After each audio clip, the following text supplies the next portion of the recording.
NATO यानी उत्तरी Atlantic संधि संगठन, जिसे 1949 में संयुक्त राज्य अमेरिका, कनाडा और कई पश्चिमी यूरोपीय देशों द्वारा सोवियत संघ के खिलाफ सामूहिक सुरक्षा प्रदान करने के लिए बनाया गया था।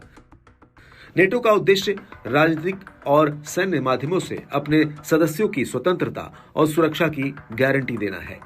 यूक्रेन की नेटो में सदस्यता को लेकर ही रूस यूक्रेन युद्ध की शुरुआत हुई थी। 1.5 साल से ज्यादा का वक्त हो गया है, लेकिन अब तक युद्ध का कोई नतीजा निकलता हुआ नहीं दिख रहा। लेकिन इस युद्ध में कई बार ऐसे मोड़ आए जब लगा कि रूस परमाणु हथियारों का इस्तेमाल कर सकता है।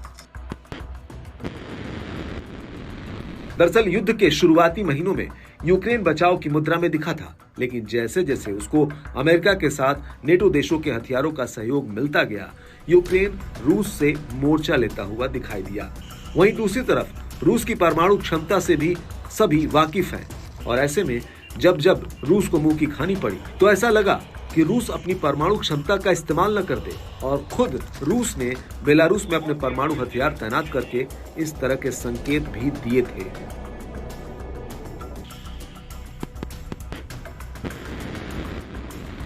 अब जब नेटो देश यूक्रेन के साथ है, तो ऐसे में उनकी जिम्मेदारी ज्यादा बन जाती है कि यूक्रेन को इस तरह के खतरे से आगाह करने के साथ साथ उसको परमाणु खतरे से संरक्षण दिलाए।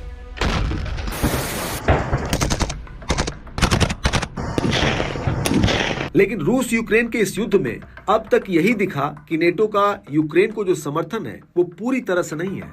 अमेरिका के साथ नेटो देशों का साथ बाहरी रूप से ही है। इसकी एक बड़ी वजह है कि यूक्रेन को अभी तक नेटो की आधिकारिक सदस्यता नहीं मिली है। ओवरऑल अब तक की भूमिका को देखा जाए तो जब भी इस युद्ध में परमाणु धमकी रूस की तरफ से आई है, अमेरिका सहित नेटो सभी बचाव की मुद्रा में ही दिखे हैं, आक्रामक मुद्रा में नहीं। अब सवाल उठता है कि क्या केवल बचाव की मुद्रा में रहकर रूस को ऐसा करने से रोका जा सकता है? नेटो को इस युद्ध से हटकर आगे की ओर भी देखना होगा, क्योंकि रूस रुकने वालों में नहीं है। इसी विमर्श को आगे बढ़ाते हुए ग्रेगरी वीवर, जो अमेरिकी वरिष्ठ कार्यकारी सेवा के सेवानिवृत्त सदस्य हैं, उन्होंने कुछ खास बातों के जरिए नेटो का ध्यान आकर्षित किया है। वीवर के मुताबिक इस युद्ध में जो 3 खास बातें निकलकर सामने आई हैं, उससे रूस को बेहतर तरीके से समझकर भविष्य के लिए भी रणनीति बनाने की जरूरत है।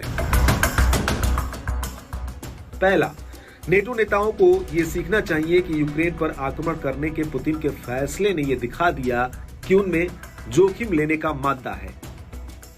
दूसरा, नेटो नेतृत्व को यह सीखना चाहिए कि यूक्रेन में रूसी सेनाओं के प्रदर्शन से आगे परमाणु हथियारों पर रूसी निर्भरता बढ़ने की पूरी संभावना है।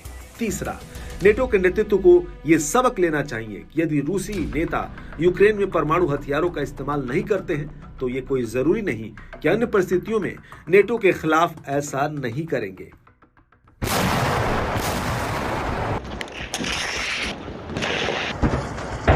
वीवर का यह भी मानना है कि रूस यूक्रेन युद्ध में इस बात की प्रबल संभावना है कि युद्ध रूसी परमाणु उपयोग के बिना और निर्णायक रूसी जीत के बिना ही समाप्त हो जाएगा।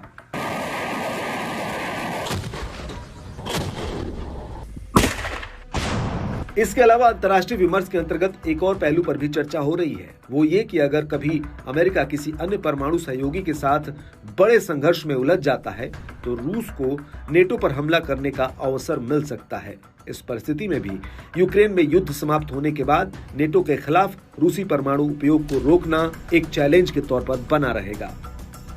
ऐसे में इस बात की जरूरत महसूस की जा रही है कि अगर नेटो देशों का रूस के साथ युद्ध के हालात बनते हैं, तो नेटो की भूमिका महज उसे रोकने की नहीं, बल्कि रूस पर परमाणु हमले की रणनीति को लागू करने की होनी चाहिए।